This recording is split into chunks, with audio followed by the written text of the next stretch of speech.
Howdy, my name is Evan Anderson and my wife and I own Drinking Horn Meadery here in Flagstaff, Arizona. And we'd like to welcome you to our mead hall.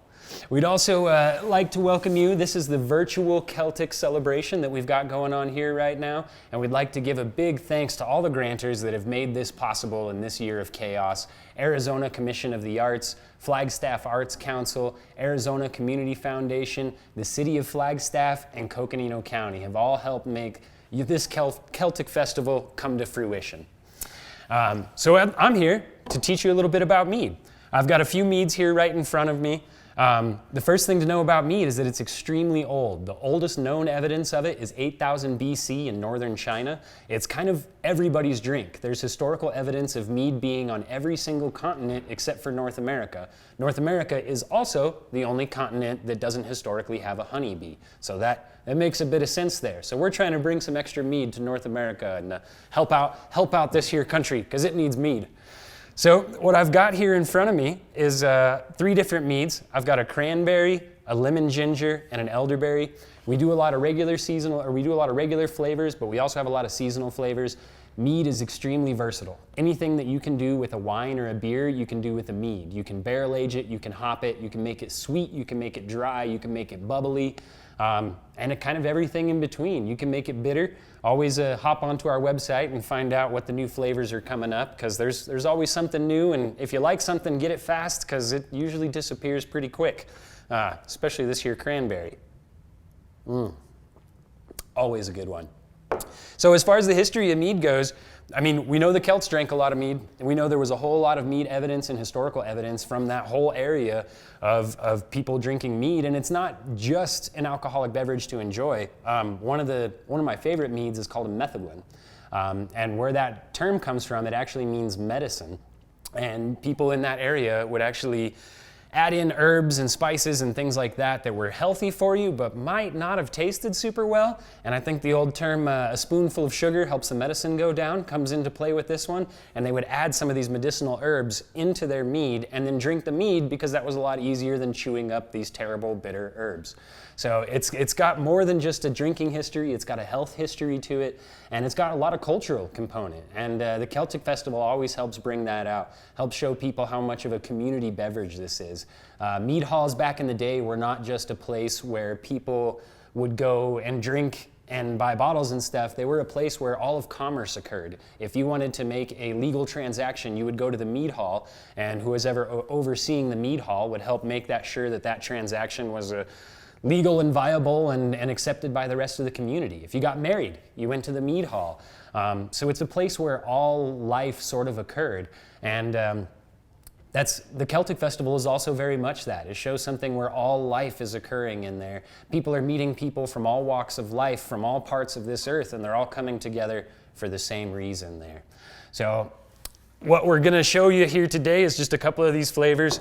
This here elderberry, we all know elderberries. Most of us have watched more than our fair share of Monty Python, and you know the quote that would probably be coming up after that, so if you don't know it, I'll let you go look it up.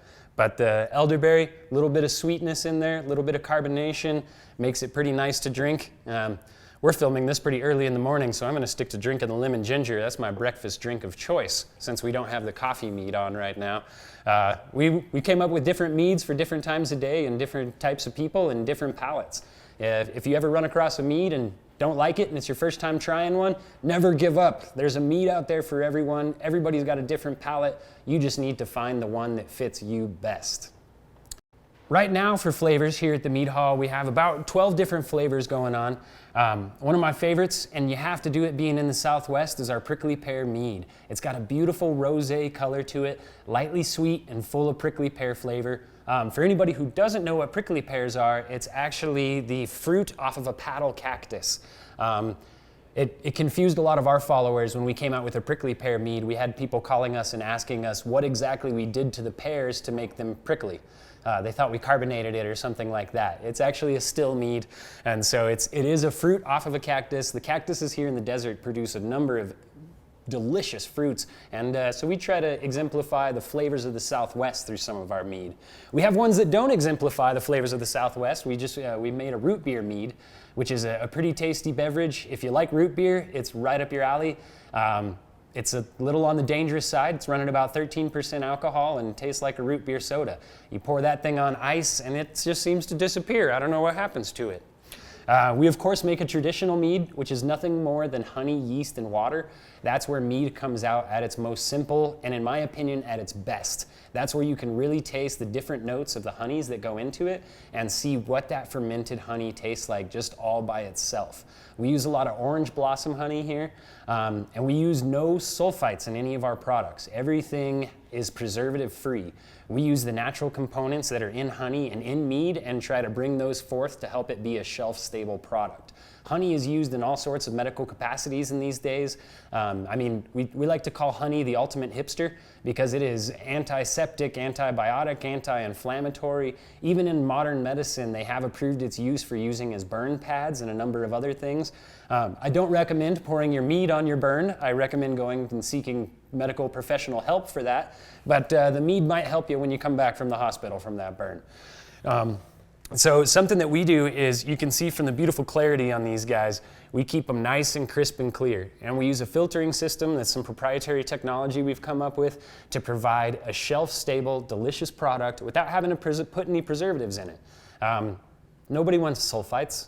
They're gross. Another one of the big flavors that is popular right now is the black cherry. I'm always extremely happy when black cherry comes out. It's actually the first flavor that we ever made here at the Hall about 5 years ago. And every time black cherry comes out, it means that another year has passed and we've made it again to another year, which is good. We got a few seasonals that we always have on, and we have a few flagships. Our flagships are meads that we carry year-round. So you're looking at Bluetooth, which is a blueberry mead. Where we got the name from on that one is that King Harold Gormson Bluetooth. He was credited with being the first king of the Danes. So previous to Gormson, there was a whole bunch of tribes, and they were all sort of loosely gathered together. They would war with each other, and so on and so forth. And when Gormson came, he was able to unite all of these tribes into one kingdom. And you might be saying, Bluetooth? That sounds awfully familiar, and it is. It's that same little symbol that pops up if you have a smartphone or you're connecting things cordlessly.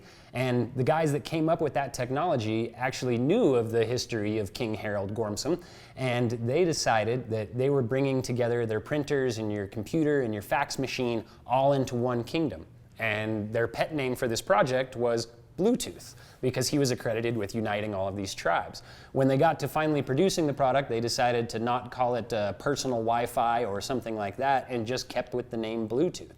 And even the little symbol that pops up on your phone when you're using your Bluetooth is actually a Viking bind rune, and it's two runes stuck together, a B and a G, I believe, for Bluetooth Gormson. So there's a lot of history of mead that's kind of lurking out there in society, and you might be aware of even more of it that's sort of prevalent every day. The word honeymoon, you got it. It comes from mead. You're supposed to have enough honey wine to last a moon cycle, hence the term honeymoon. Now, you might be thinking about your own personal honeymoon and realizing you did it wrong. I did too. It's okay. You were supposed to spend an entire month basically locked in your room with your significant other and drinking and enjoying yourself. Mead has been known to help with the fertility and virility, and that's why they suggested drinking mead for an entire moon cycle. So that's basically 4 weeks of drinking mead with your significant other, and 4 weeks being locked inside drinking mead with your significant other, and you're probably going to end up with a baby at the end of that. So, I mean, not the 1 month, it takes longer. But you'll end up, so it helps increase fertility and virility. So it was kind of, mead was often associated with healthiness, with big families, with thriving communities. And that all kind of ties, once again, right back into the mead hall, this place where you were supposed to come to live your life and to make deals and to make trade and to meet people and to get absolution on issues or whatever the key was at the time. So another mead that we have going right now, which is one of my absolute favorites, pomegranate. We do a few strange things here at the Mead Hall. We do like to have our classics, our traditionals, our very historically correct meads. We also do crazy things with them. And pomegranate is one of those. I don't think the Vikings had any, or anyone in Northern Europe had any sort of access to pomegranates too often. But we make a pomegranate mead, we carbonate it, which puts little tiny bubbles into everything. And it makes it fun to use also for cocktails, which is a huge part of what we like to tell people to do with their meads. Everything we make is about 13%, which a few glasses of that can be a bit much, depending on what you're trying to get done with the rest of the day. And so we always recommend people using them as cocktails. Because mead is so easily mixed with other things, it doesn't have the harsh notes of the tannins of wine or the hops in beer, which makes it extremely versatile and extremely malleable, and you can change it into many different kinds of varieties. You can mix it with stuff. I like mixing just about any of our meads with a nice little soda water is a nice way to do it. Adds a little bit of bubbly in there, a little bit of carbonation, cuts down the alcohol content and turns it into a session. If you ever start drinking meads and start pairing them with foods, it's something amazing. You can have meads, you can have foods too that will entirely change the flavor of your mead, and you can have a mead that will entirely change the flavor of your food. So pairing them with different things is fun. You can even make simple syrups out of a lot of our meads. We've had people cooking them down and using them as syrups into cocktails, into basting meats. It's pretty fun to take a bottle that you've left open for a little bit too long and is oxidized and use that as a marinade for a meat. Throw that thing on the grill. Delicious. So I'm hoping that you all get a chance to come in, visit our mead hall. We're right here. We're the only meadery in the world on Route 66. And so if you get a chance, come on in, join us here in the mead hall. If you're not making it to Flagstaff, go ahead and hop online, www.drinkinghornmeadery.com/buymead, and you can ship our mead to about 37 states here in the continental US and Alaska and Hawaii, so I guess not continental at all. And we're working on getting out to further reach on that. We'll be reaching over the seas before you know it. Maybe by the time this video comes out, who knows? But either way, tip your horn back, enjoy some mead, and we'll all get through this together. Cheers.